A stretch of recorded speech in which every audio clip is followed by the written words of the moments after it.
Today, we are embarking on an incredible journey to the Philippines. This is not something we had originally planned for ourselves, but an opportunity presented itself that we just could not turn down. Not only will we be taking in a lot of the sights and sounds of the tropical island archipelago, but we'll also be visiting family of ours that I have not seen in over 35 years. So sit down and strap in as we fly halfway around the world for this once-in-a-lifetime experience.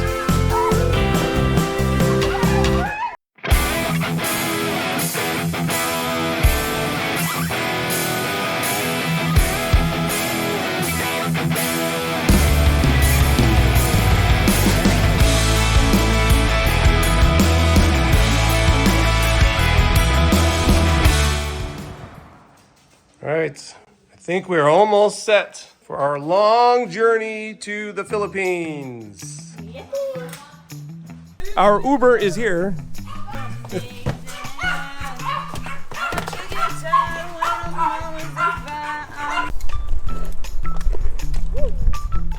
Somebody forgot their inhaler right before a 2-week-long international trip.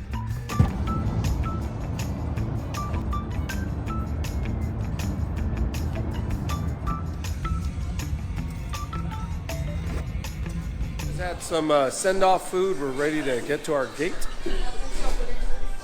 There's Jasmine putting the magic show on.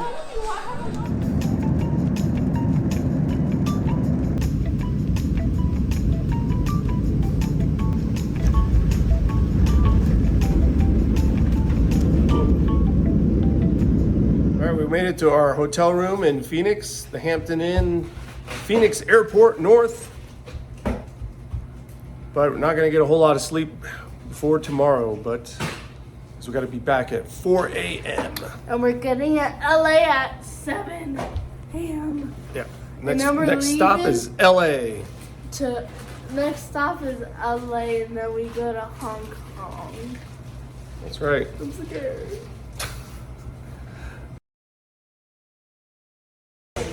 We are waiting for the rest of the crew here at the American Airlines Terminal 4. At Sky Harbor. They're all going to be here in just a few minutes. And then we wait 10 more minutes. Jasmine's just running over. She doesn't even hug Ryder. She just hugs Uncle Scott. It's Scott. Yeah. He's a celebrity. He's a celebrity to Jasmine. After meeting up with the rest of the family, we got everybody checked in for their flights and said our goodbyes to those who were not going. We now had a total of 10 family members who would all be traveling together the remainder of the way to the Philippines. Our flight from Phoenix to Los Angeles was a short, 1-hour flight that had us landing just about as quickly as it had us taking off.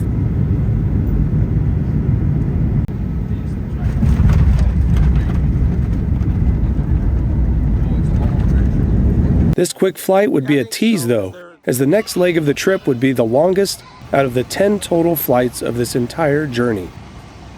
At roughly 14.5 hours flight time and covering 7,800 total miles across the Pacific Ocean, this flight would be one for our record books.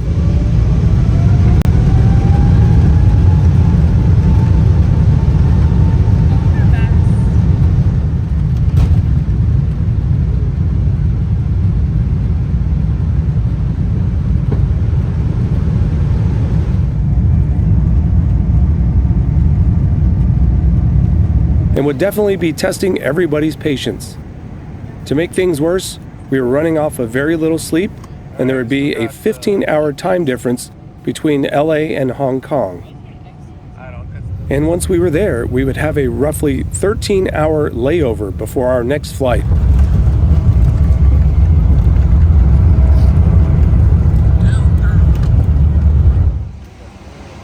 Brooke, how'd you do? Yeah, you survived. I went over the Pacific. You did. Not many people could say that all in one flight.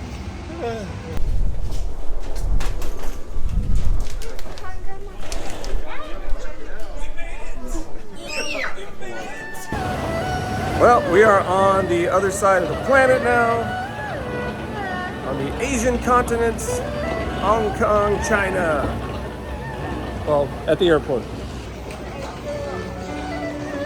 At least a lot of stuff is in English. Look. Transfer.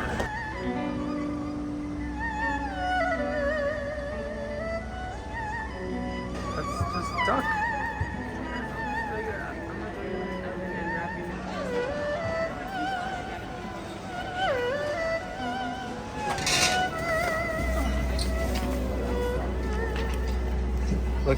Look how expensive it is. $107. McDonald's in Hong Kong. McDonald's in Hong Kong. At the airport. So far it looks like a McDonald's. Well, wait a minute.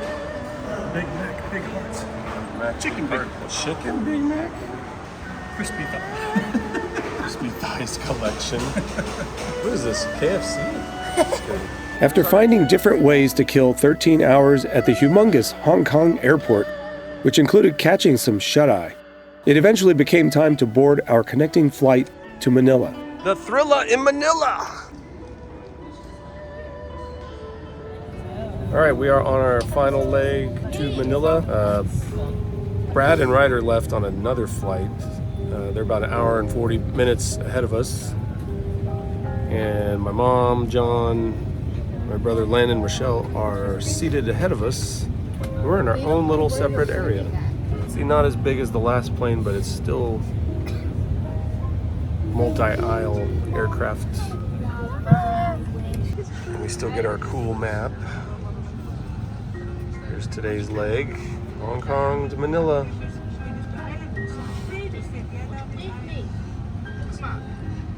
請唔好擅自調校座位，並通知我哋嘅機艙服務員。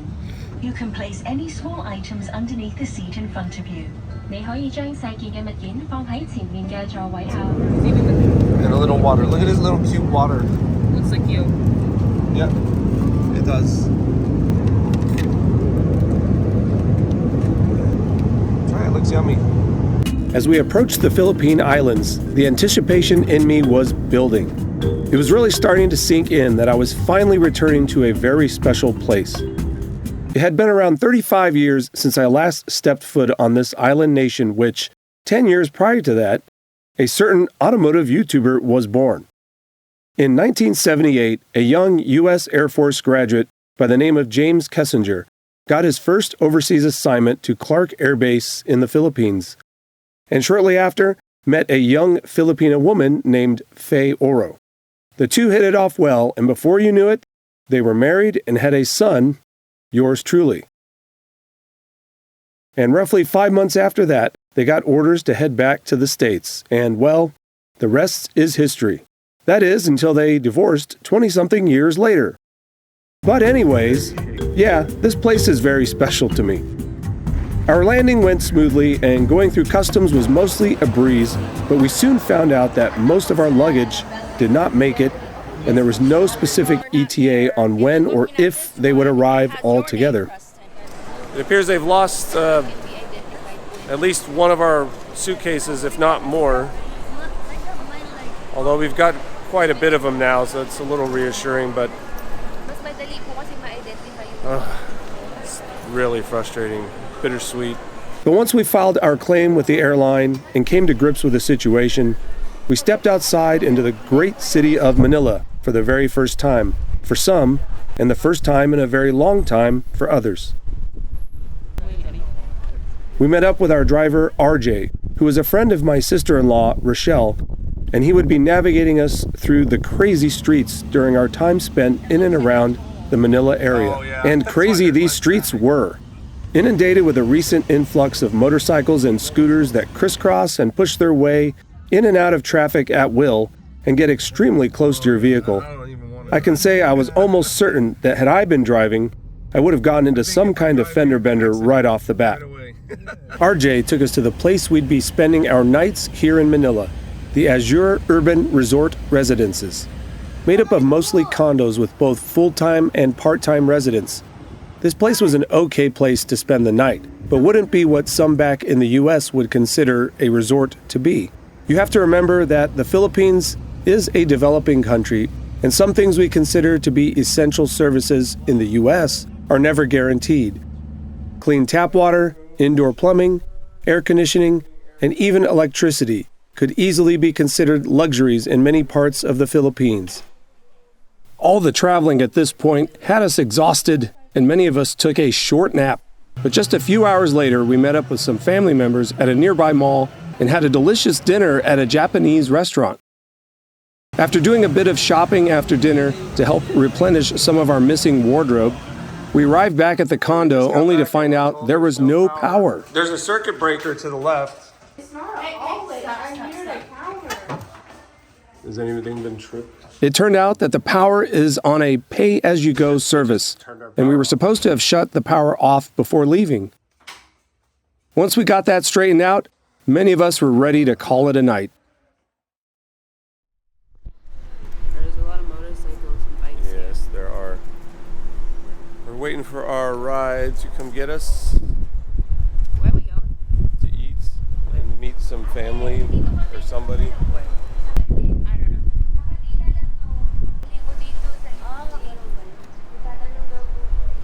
Getting a jump start on our first full day in the Philippines, we were going to be heading south of Manila to visit one of my mom's cousins in the city of Candelaria in the Quezon province. This would give us a nice opportunity to see the Philippine countryside and ride along one of the country's interstate-style highways. You can tell there is a lot of American influence here in the Philippines. Much of the text on signs and billboards is written in English.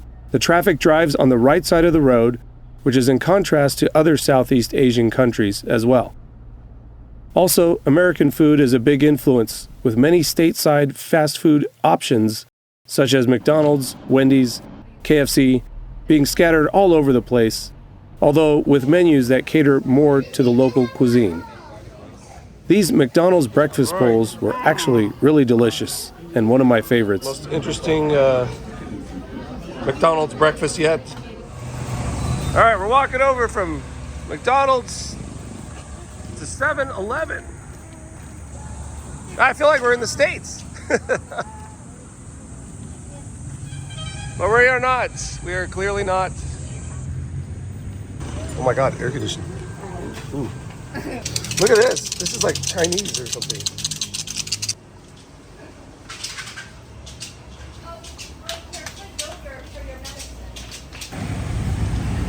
After breakfast, we continued making our way towards Candelaria. Although we passed through many small towns and were in a more rural area, it never really felt like it because many of the businesses were located right along the highway, and there was always a decent amount of traffic. We eventually entered the province of Quezon, home to Candelaria, and met up with my mom's cousin, Saidi, and her husband, Arenio Bungaling. Arenio, who goes by the nickname Boyong, is a Filipino politician and is currently serving as ex officio board member of the Quezon Province, Region 4A. He is also the president of the League of Barangays, Quezon Chapter. A barangay is the smallest level of administrative divisions of the Philippines, and they are managed by a barangay captain. There are over 42,000 of these divisions in the Philippines, with the same number of barangay captains. My late grandfather was a barangay captain in his hometown of Matnog in the province of Sorsogon, located in Bicol, a larger administrative region. We will eventually be visiting Bicol in the coming days, where many relatives of my mom's side of the family reside, but for this day, Boyong and Saidi gave us a tour of some of the most beautiful places in and around Candelaria. One of these places was this beautiful resort that I believed Boyong either owned or had a big stake in running. It was very clean and well landscaped, and the rooms were immaculate with abundant amenities.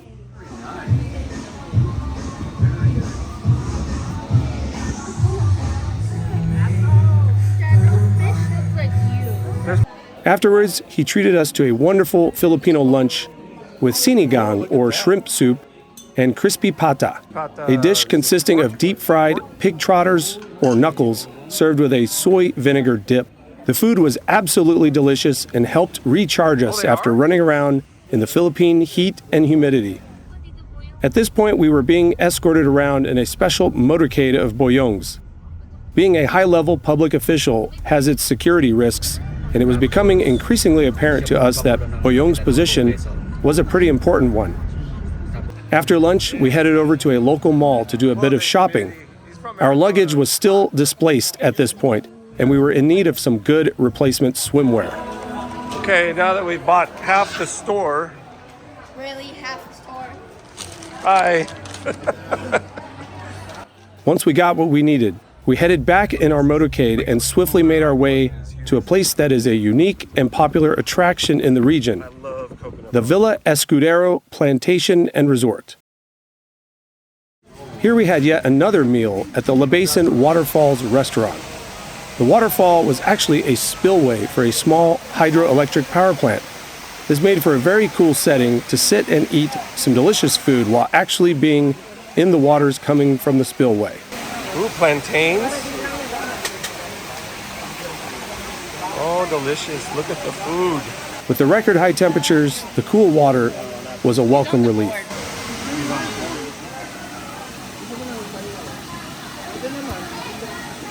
Before heading back to Manila, we received word from the airline that our luggage had arrived at the Manila airport, and after the long drive back from Candelaria, we were finally reunited with our luggage. This was quite a relief. The second full day in the Philippines was going to be a somewhat relaxed day. The ladies all had spa appointments, so the guys were all sent to the Mall of Asia, which happens to be the fourth largest mall in the world.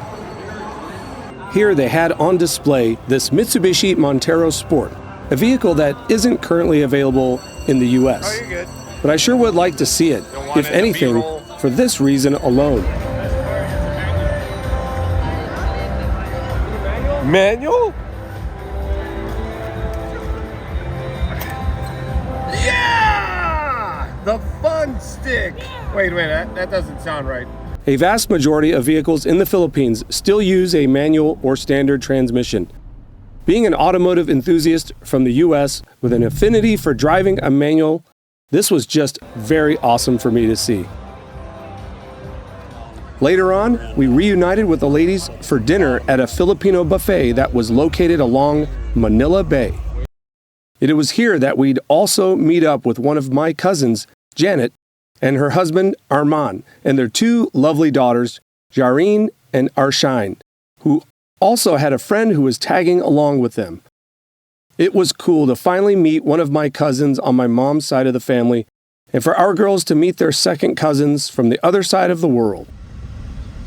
Not long after, we fought the relentless Manila traffic and eventually made it back to the condo. But getting a good night's sleep would be out of the question, as we'd have to be up really early the next day to catch our flight to Bicol. Can you put this next to my bag? This is 9.85. This one's good. Okay, that one you could probably put another. The flight from Manila to Bicol had a smaller luggage weight restriction, and we had to downsize our suitcases in order to meet the new weight limit policy. The remaining items and suitcases were watched by my sister-in-law's brother, Shay, who we would meet back up with on our return leg of the trip. We would soon see the reason for the tighter luggage weight restriction once we got to our plane, which happened to be this propeller-driven aircraft that was much smaller than any other plane that we would be taking on the trip.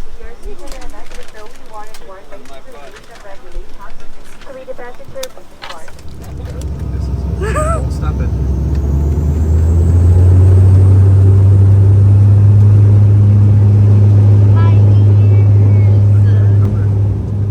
I saw the wheels go up. How do you see it?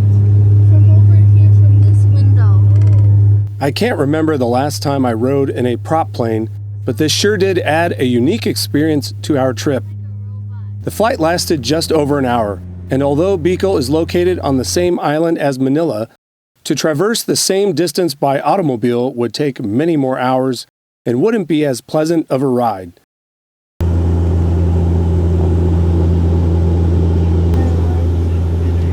One of the cool things about riding in the prop plane is being able to see the landing gear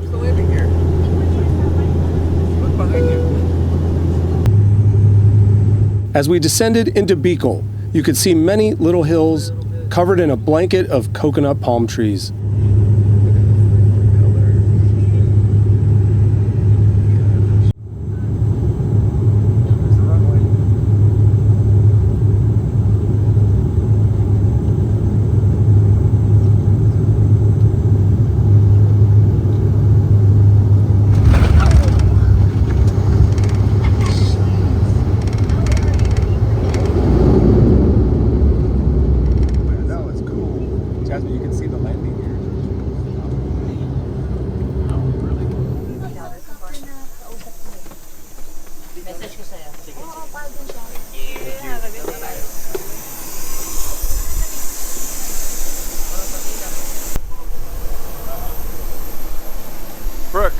Look at the volcano.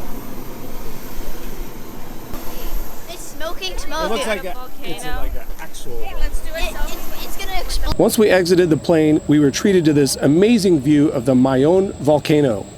One of Bicol's most prominent geographical features, the Mayon volcano is an active stratovolcano, and on this day we could see steam rising out of its caldera. Landing here was as if we were teleported to an entirely different place than before.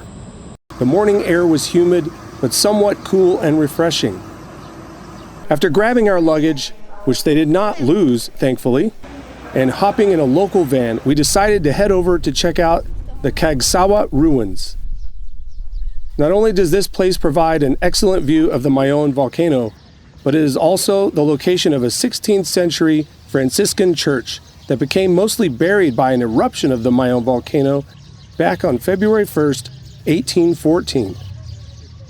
The tower seen here is all that's left visible of the church, as the rest of it was buried by volcanic debris from the eruption. The Mayon volcano is a pretty amazing sight.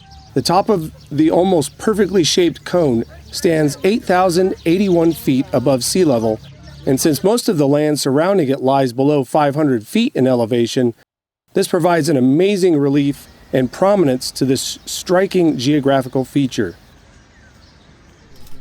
After visiting some nearby gift shops, we hopped back in our van and began our nearly 2 to 3 hour trek to Matnog, Sorsogon, which is my mom's original hometown and a region that is home to generations of our Filipino ancestors.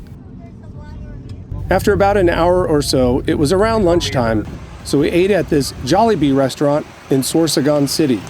Jollibee is a Filipino fast food chain that can also be found in other parts of the world, including parts of the United States. After lunch, we continued making our way towards Matnog.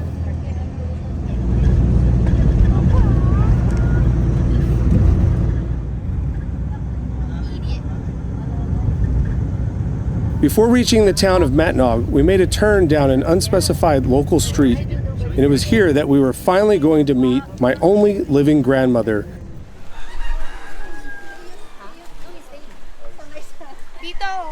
Stay together. I got the back.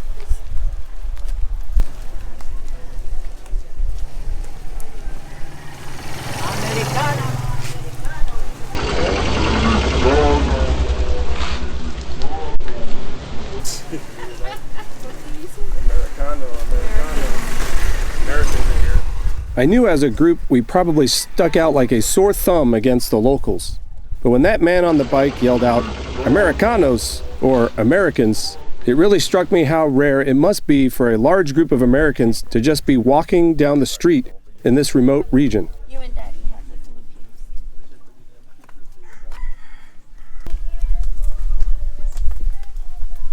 We had to walk quite a ways back from the main road, as the house she lives in lies on a farm surrounded by acres of tilled fields and coconut tree forests. All the coconut trees.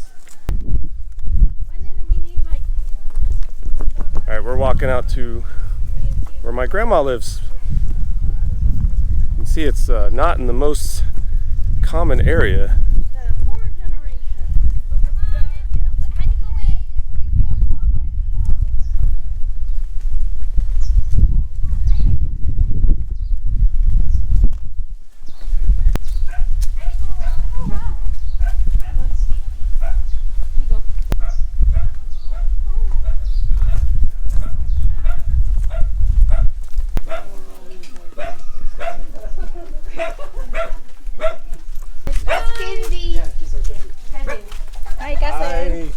Cousin. Hi, baby. Girl. Yep. She is 88 years old and has not been in the best of health for the past several years, and therefore she is mostly bedridden. My mom did manage to secure her a wheelchair for this visit so that we could see her out in the open. My mom, your great grandma, your grandma. It's okay. Mga makuapo mo man. Your makuapo, Bradley, Preston, and Leonard is over there. Preston, bye.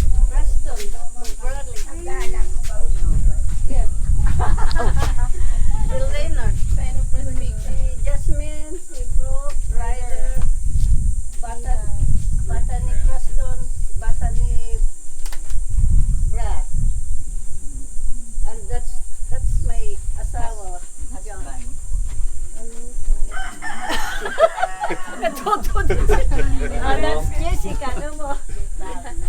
Jessica, Preston asawa. Okay, picture taken. Okay, everybody smile.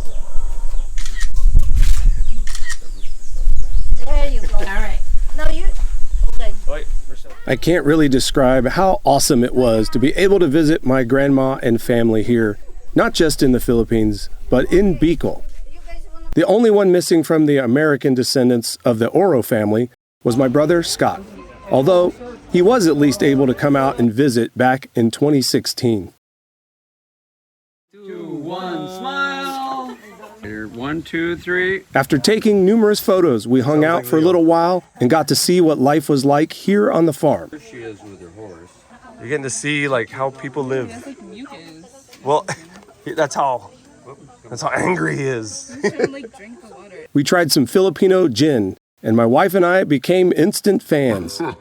We even got to witness a coconut harvest and enjoy some refreshing coconut juice. I want to see what he's going to do here. Coconut? Is coconut? I don't know why I just look at the next person over. Uncle, he said yes. He said yes. Oh, look!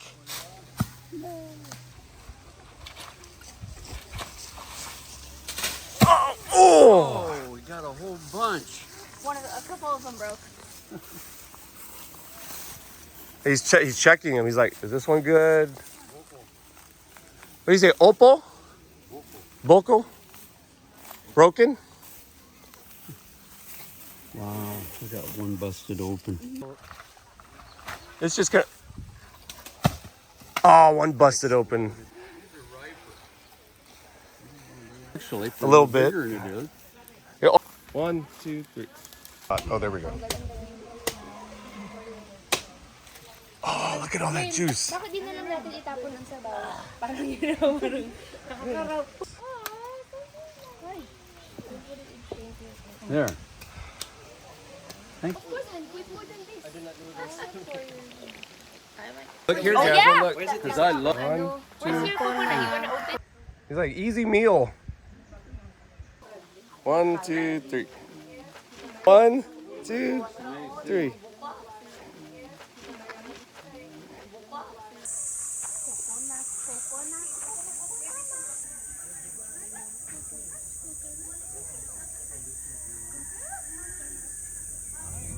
Afterwards, we made our way to our hotel in Matnog, the Casa Tente Boutique Hotel,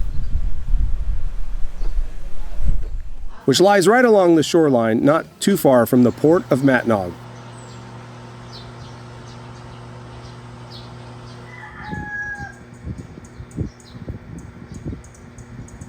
Grandkids would love this. It was nice to finally just relax, as it has been non-stop action for most of the past week.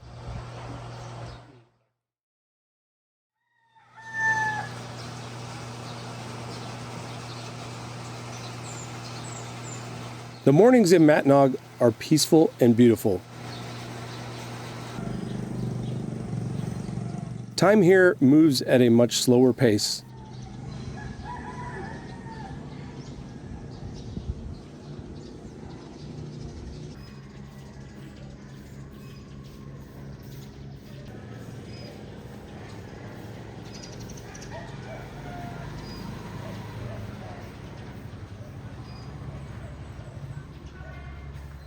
Come on.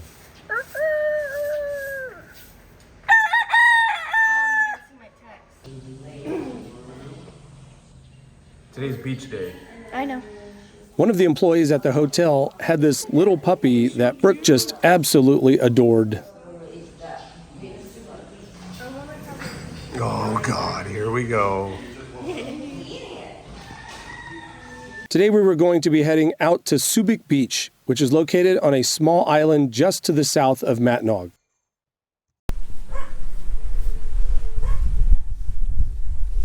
Everyone loaded up in this small diesel-powered outrigger boat that was located literally just walking distance from our hotel.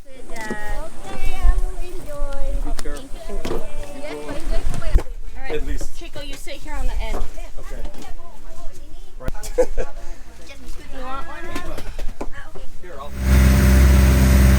And out we went.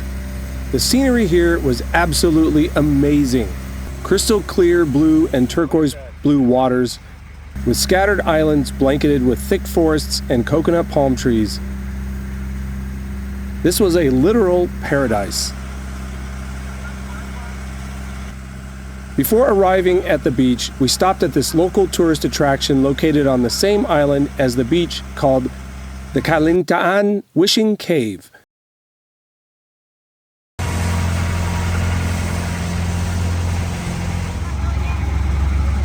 No, she doesn't have to. She don't want to. Oh, hold on, I'm just filming John. Oh, man, that is awesome. Feel good? Just the right temperature.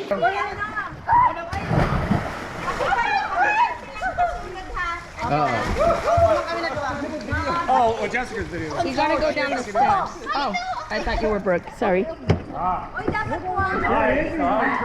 Those who were brave enough to swim into this small cave were treated to this natural opening in the rock, where the sun illuminates a round, boulder-filled room.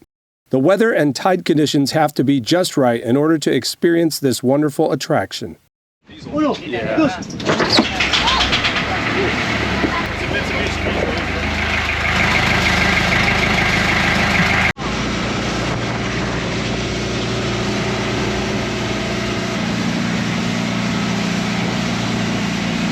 Once we were all safely back on the boat, it was just a short ride over to Subic Beach.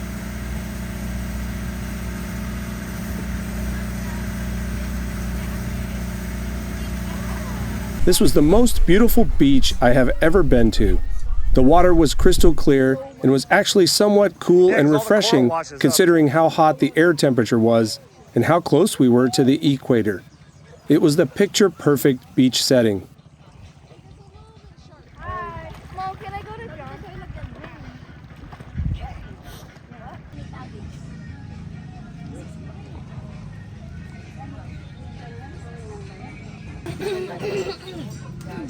Alright, Brooke, put your plate.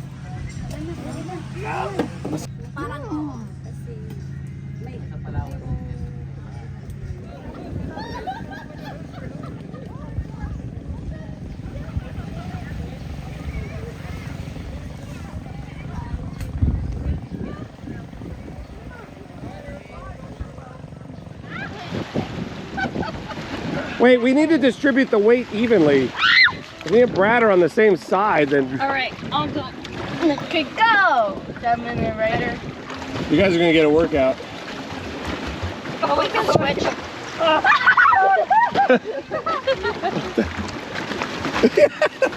Rip your head off. Yeah. Does that help turn? Now start Got going to the sliced. left. Eee. Turn it to the left. How did that happen? I came down the little ladder, and then at some point I went to try and like tread with my legs, and I kicked the ladder or something. How far do we go out? I think we can go to like... Probably not past the buoys, I bet. Yeah, no, okay. I still felt like we're leaning this way. Why are we sinking? No, just kidding. No, don't hit the anchors and stuff. Well, we're trying not to. Steer a little bit out. My God. they're Really? Gonna be... What? Try it! Wait, which way does that go? Chico, What? use your hand with your arm. Yeah, there we go. Look, there's a storm brewing. We get caught out in a storm. Yeah. And then after this, we're gonna be... Why is that broken? What is that? That looks Let's not go like... out past the trees. Let's go left. That's what I'm doing! Ooh, what's that? Look down there. There's like a blowfish or something. There's a lot of boats here. I just realized. Well, no, that. We actually haven't really gone that far, guys. Ours is that I don't one. want to be caught in a beach of rip current in this thing. You can't get caught. Okay, what? Uncle, paddle. There's no pedals back here. With your arm, Uncle. With my arm. That's gonna push us out to sea. Brad needs to paddle. Well, we're turning that way. Oh, we're turning that way? Clockwise. We're about to run over a rope. Stop, right? Is our Okay, we it's went fast. over it. Okay, we went over it. Why is it not moving? Because Jasmine is holding it Is backwards. it broken? No, hold on. Just lightly turn it. Let me look at the fin. It's straight. It's pointing. There you go, right there. No, that's gonna clock. Oh, never mind. Go the other way. All right, that's too far right there. Right there. Okay, now pedal. There we go. Oh, wow. What the heck? Keep turning. It's fine. Are you paddling, Not Devin? you, Ryder. You two are the only ones. Oh, you mean paddle? With your hand. Hand Oh pedal. my gosh. You really think I'm making that big a difference? Yeah. Okay, should we switch to the big boys? Are you tired, Ryder? You want to switch with your father? Yeah. I want to switch. All right. One at a time. No, we don't want to All unbalance right, this wait. boat. Yeah, wait, Brooke. What? Right. One at a time. Because it's going to unbalance the... All right. No, stay. Oh wait, she wants. Oh, you want to All pedal? right, go, Brooke. You pedal. Look, you can see the fish. Okay, go. Why are we not moving when they're pedaling? Because of you two. There is a rip current. No, we're moving now. We're moving. Look at how blue this is. Hey guys! Woo! They're taking selfies. Well, we're over like a whole bunch of like seaweed and coral and stuff. Oh, look at that! Wait, hold still. Stop paddling. There's a good view of our boat. All right, straighten it out. Hey, Len, it's your turn.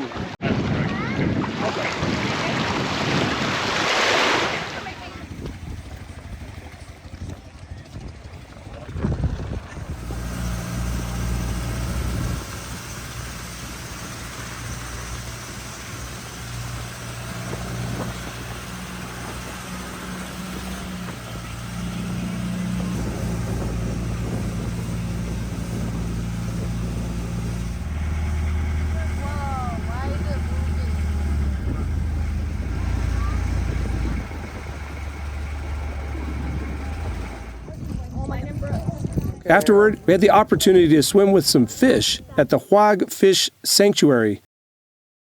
And shortly after that, we headed back for another relaxing evening back at the hotel in Matnog. That was fun. Yeah, that was a blast. Yeah. I'm going to go over to that cold shower and walk up.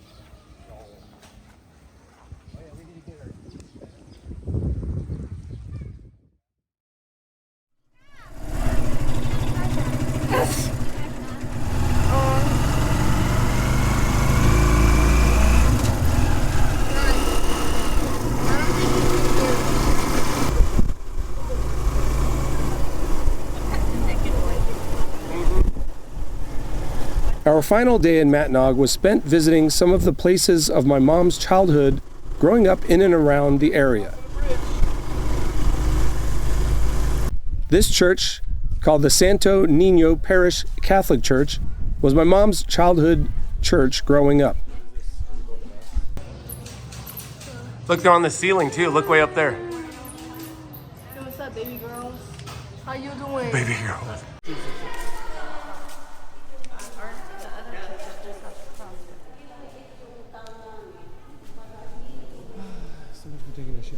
Later on, we headed up to the town of Erosin, where we were treated to a nice lunch in an outdoor setting at a place called the Pili Haven. Here we had some fresh pili nuts taken straight from the pili. The pili tree is said to be indigenous to the Philippines, and the Philippines is the only country to produce and process pili nuts commercially. Oh yeah, look at that. This one? This is good?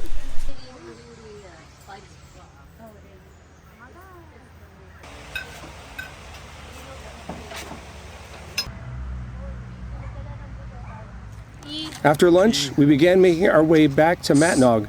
We had to take the scenic route as our driver happened to take a wrong turn in Erosin. But it made for an enjoyable ride adjacent to the Bulsan Volcano Natural Park and the far southeastern coastline of Sorsogon. Oh, we're right on the coast. Look at that big rock. We made it back just in time for the final meetup with the family in Matnog. Tonight's feast included a host of various Filipino dishes and the infamous lechon, which is an entire roasted pig.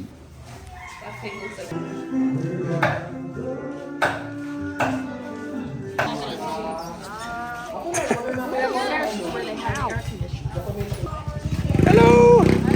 Hello! Kumusta?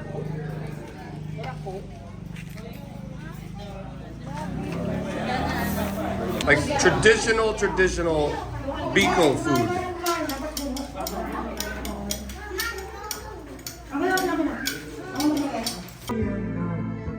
Anyone who's been around Filipinos for any length of time know they love to karaoke, and this night would be no different.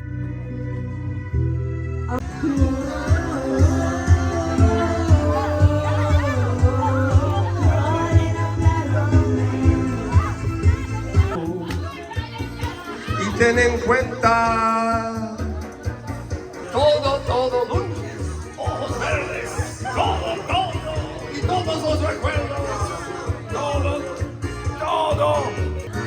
cuerpo, todo. Keep smiling, keep shining on you, and always love on me. What I'm saying? Gangnam Style.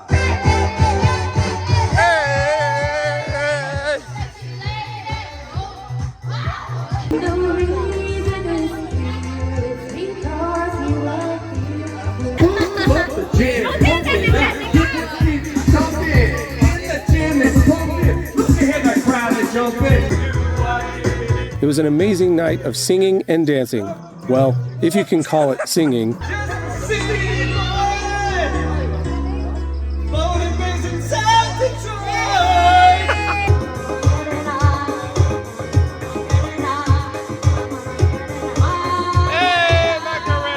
Just a great night of socializing with family and friends that are worlds apart, but for one night, partied as one great, happy family.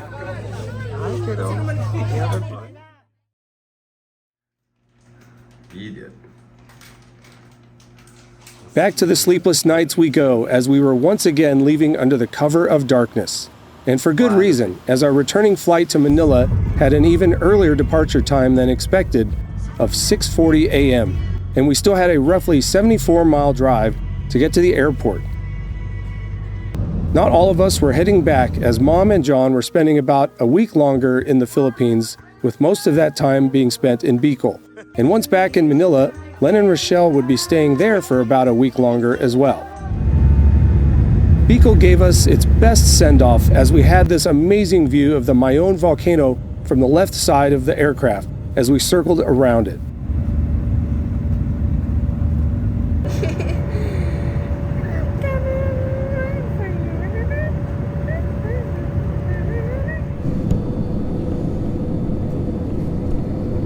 The arrival back in Manila was bittersweet. While Manila is an amazing, world-class city, I really enjoyed our time in Bicol more. This last day in the Philippines was basically spent cruising some of the streets and visiting a few stores. Wow, that's the fastest I've seen Mommy move in a while. At this point, I was extremely fatigued and exhausted, and just ready to go home. The events of the past week and a half have been out of this world amazing, but the tight schedule and lack of sleep were all taking its toll.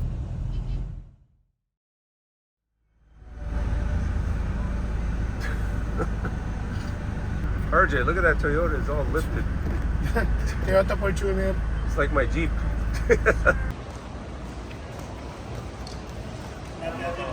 After another bright and early morning, we made our flight back to Hong Kong.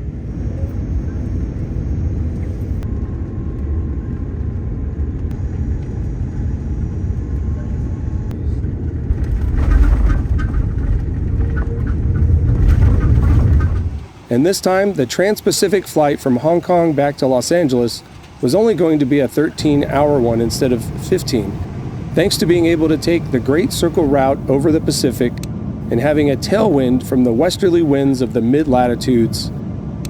And we also did not have as long of a layover, only a few hours this time.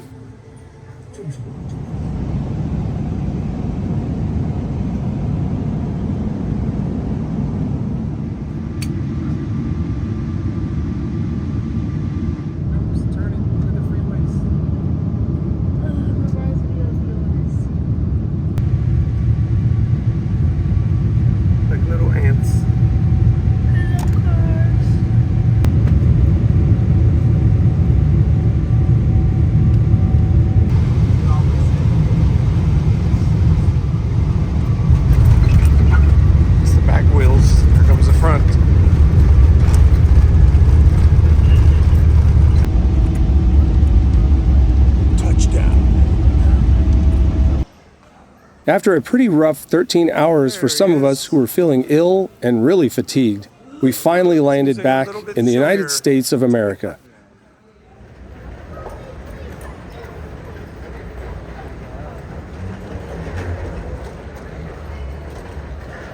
After only about a 30-minute layover, we were on our flight back to Phoenix, where we rented a minivan and drove Ryder back to his home in Tucson. Oh, look at that view. We spent one more night in Phoenix before our final flight back to San Antonio. Although Brad was tagging along with us on the same flight, he would still have yet another flight after that back to Virginia. We thank you for coming along with us on this great family adventure to the Philippines. I hope you learned something new or found it useful in planning your own amazing adventure. We had a great time. We look forward to the day we can make it out there again. Till next time, take care, everyone.